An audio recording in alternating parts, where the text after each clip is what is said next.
하지만 그것들을 빌려와서 예술가, 제작자, 그리고 핵심 관계는 그것을 직접 그 결과를 보고 싶은 관객, 아니면 그런 내용들이 함께 있는 것들을 보는 일반 관객, 이런 사람들을 서로 다른 수준으로, 서로 다른 관심으로 자극을 시키는 거죠.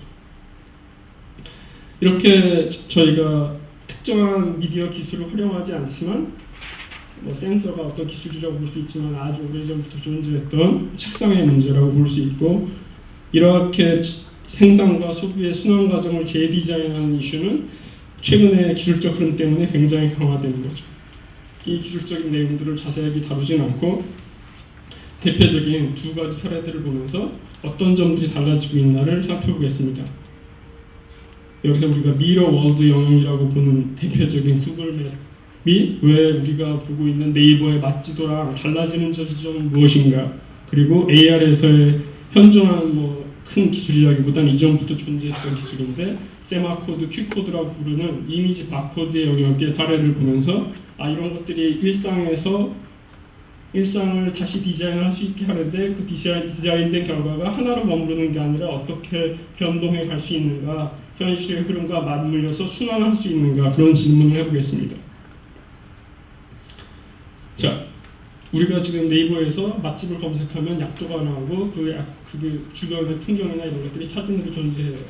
그러면 구글 맵은 어떻게 다른가? 구글은 이것들을 스케일을 좀 더 넓게, 그리고 좀 더 해상적 높은 사진으로 보여주는가?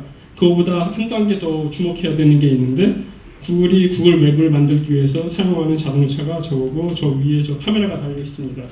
저게 360도를 찍으면서 돌아다녀서 한번 그거를 저장해서 그 맵을 구글 맵에 들어가면 그 장소를 보여준다는 거가 중요한 게 아니고, 그것들은 계속적으로 있어온 활동이라고 볼 수 있어요. 중요한 건 저 차는 계속 돌고 우리가 살고 있는 현실에 5시간 전, 8시간 전을 지속적으로 업데이트한다는 거예요.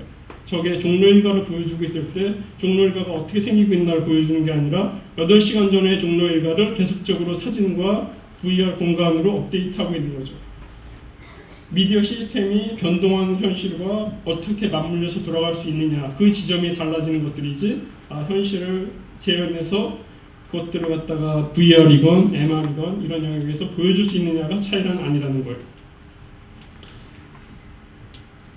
다음은 이제 바코드, 우리가 이제 슈퍼마켓에서 물건을 끊고 나오는 바코드의 바로 다음 단계의 기술인데, 아주 오래전 한 3, 4년 전부터 일본에서는 굉장히 광범하게 이미 쓰이고 있지만 한국에서는 아직 초보적으로밖에 쓰이고 있지 않은, 근데 이 문제는 기술의 어려움이 아니고 아주 단순한 기술인데, 저기 이쪽에 광고판이 있죠? 거기에 코드가 있어요. 저거를 핸드폰으로 사진을 찍으면 핸드폰이 바코드 리더기처럼 저 이미지 코드를 읽어서 디코딩을 할 수가 있어요.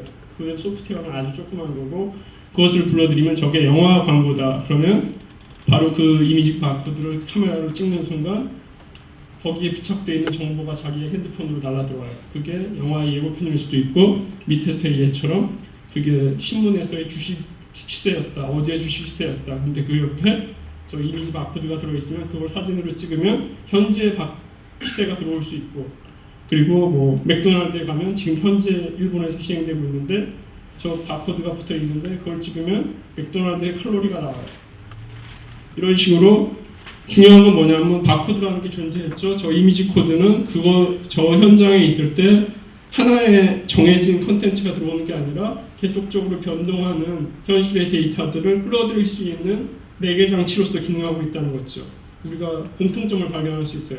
현존하는 커뮤니케이션 테크놀로지나 이런 것들이 높은 수준이냐 낮은 수준이냐가 문제가 아니라 굉장히 다른 측면에서 주목해야 될 점은 변동하는 현실을 연계해서 연동할 수 있는 가능성들을 열어가고 있다. 구글 맵이 네이버 맛지도랑 다른 점이 무엇인가? 5시간 전의 현실을 계속적으로 업데이트한다는 것. 그리고 이 이미지 코드가 바코드랑 다른 것이 무엇인가? 바코드는 정해져 있는 그 객체에 존재하는 정보를 불러일으키지만 저것들은 거기서 연동되는 정보를 지속적으로 업데이트할 수 있다는 것이죠. 그래서 우리가 주목하는 건 뭐냐면 이런 현실에서의 데이터 순환이 미디어 시스템과 만나기 시작하고 이것들이 서로 맞물려서 일어나는 현상들을 좀 더 어떻게 디자인할 수 있을 것인가, 이제 일부분의 사례들로 봤는데, 그런 것들을 우리가 개념적으로 진화적 순환이라고 시스템이라고 부르자. evolutionary circulation이라고 부르자. 그렇게 했을 때 이런 것에서 굉장히 능한 이 시스템이 무엇일까를 제가 생각해 봤어요.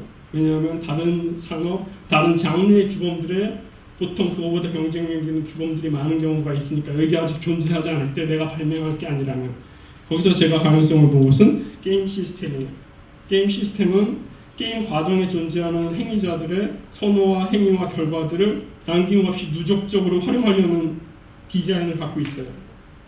이 행위를 하고 이렇게 하면 그 다음 이제 그래서 여기 사각형이 된 게 일종의 시스템이라고 볼 수 있고 점선으로 표시된 게 그 시스템을 어떻게 지각하고 인식할 것이냐, 해석은 어떻게 되는 것이냐에 관한 부분이죠. 이게 게임 시스템이 맨 처음에 제가 주목한 건 아까 말한 것처럼 현존하는 미디어에서의 강력한 점들은 현실의 변동과 미디어가 가진 컨텐츠를 연동시킬 수 있는 힘인데 그것들을 진화적 순환이라고 부르고 그것을 시스템으로 구성하면 게임 시스템과 유사한 형태가 될 수 있다. 하지만 게임 시스템과 달라지는 점을 또 우리는 주목해야 될 거고 그 사례들을 조금 이따 볼 겁니다. 게임 시스템을 보려고 하니까 일단 게임이 지금까지의 게임은 어땠지? 이걸 보게 됐어요. 굉장히 다양한 게임들이 존재해요. 아까 우리가 기술 영역을 4사분면으로 나눠서 본 것처럼 게임의 세계에도 다양하고 다양한 방식이 존재하지만 아주 과격하게 하지만 게임에서의 진화라는 것은 무엇을 의미했는가를 한번 보겠습니다.